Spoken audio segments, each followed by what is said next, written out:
I just want to start off by saying that if you want an answer at the end, prepare to be disappointed.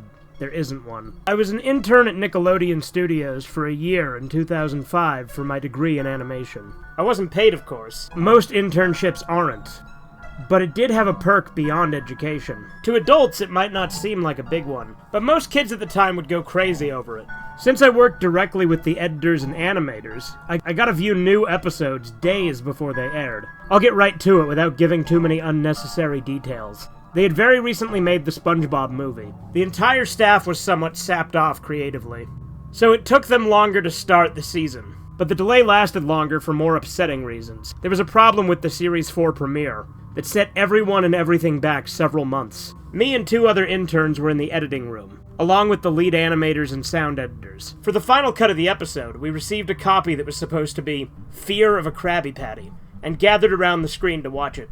Now, given that the final cut isn't final yet, the animators often put a mock title at the beginning. It's sort of an inside joke for us, with phony, oftentimes lewd titles. Things such as How Sex Doesn't Work instead of Rockabye Bivalve, in which SpongeBob and Patrick adopt a sea scallop. Nothing particularly funny, just work-related chuckles. So when we saw the title card Squidwards Suicide, we didn't think it was more than a morbid joke. One of the other interns did a small throat laugh at it. The episode started with the happy-go-lucky music playing as normal. The story began with Squidward practicing his clarinet, hitting a few sour notes like normal. We hear SpongeBob laughing outside. Squidward stops, yelling at him to keep it down, as he has a concert that night and needs to practice. SpongeBob says, okay, and goes to see Sandy and Patrick. The Bubbles Splash screen comes up, and we see the ending of Squidward's concert. This is when things start to seem off. While playing, a few frames repeat themselves, but the sound doesn't. It's supposed to be synced with the animation, so yes, that's not common. But when Squidward stops playing, the sound finishes, as if the skip never happened. There's a slight murmuring in the crowd before they begin to boo him. Not the normal cartoon booing that's common in the show, mind you. You could very clearly hear malice in it. Squidward's in full frame and looks visibly afraid. The shot goes to the crowd, with SpongeBob in center frame. He, too, is booing, which is very much unlike him.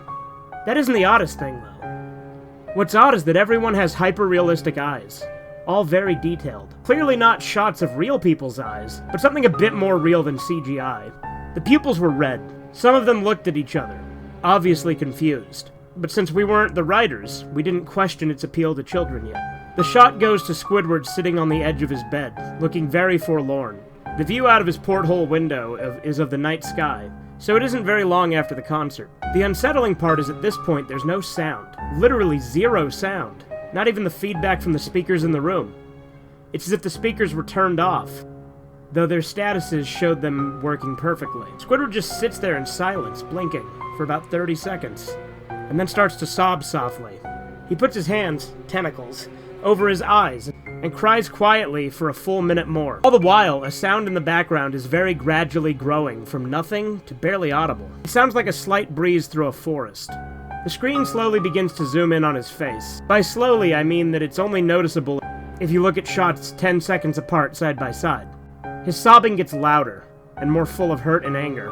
The screen twitches a bit, as if it twists in on itself for a split second, before going back to normal. The wind through the trees sound gets louder and more severe, as if a storm is brewing somewhere. And the eerie part is that this sound, Squidward's sobbing, sounded real. It wasn't like it was coming from the speakers, but that the speakers themselves were holes that the sound was traveling through from the other side. As good sound as the studio likes to have, they don't have the equipment to be able to produce audio of that quality. Below the sound of the wind and sobbing, very faintly audible, something sounded like laughing. It came at odd intervals and never lasted more than a second, so you had a hard time pinning it. We watched this episode twice, so pardon me if things sound too specific, but I've had time to think about them. After 30 seconds of this, the screen blurred and twitched violently, and something flashed over it, as if a single frame was replaced. The lead animation editor paused and rewound frame by frame. What we saw was horrible. It was a still photo of a dead child. He couldn't have been more than 6. His face was mangled and bloodied, one eye dangling over it, popped. He was naked down to his underwear. His stomach crudely cut open and his entrails splayed out beside him. He was laying on some pavement that was probably a road. The most upsetting part was that there was a shadow of the photographer, but no crime tape, evidence tags, or markers, and the angle was completely off for a shot designed to be evidence. It would seem that they were the person responsible for the child's death. We were, of course, mortified, but pressed on, hoping that this was just some kind of sick joke. The screen flipped back to Squidward, still sobbing, louder than before. Half of his body in frame. There was now what appeared to be blood running down his face from his eyes. The blood was also done in a hyper-realistic style, looking as if you'd get it on your fingers if you touched the screen. The wind sounded as if it were that of a gale blowing through the forest. There were even snapping sounds, like branches. The laughing, a deep baritone, lasted for longer and longer intervals and came more frequently. After about 20 seconds, the screen again twisted and showed a single-frame photo. The editor was reluctant to go back. We all were, but we knew we had to. This time, the photo appeared to be of a little girl, no older than the first child. She was lying on her stomach, her barrettes in a pool of blood next to her. Her left eye was damaged in the same way as the boy, and she was naked except for her underpants. Her entrails were piled on top of her, above another crude cut along her back. Again, the body was in the street, and the photographer's shadow was visible, very similar in size and shape to the first. I had to choke back vomit, and one intern, the only female in the room, ran out. The show resumed. About 5 seconds after this second photo played, Squidward went silent. All sound cut out, like it did when the scene started. He put his tentacles down, and his eyes were now done in hyperrealism, like the others were at the beginning of the episode. They were bleeding, bloodshot and pulsating.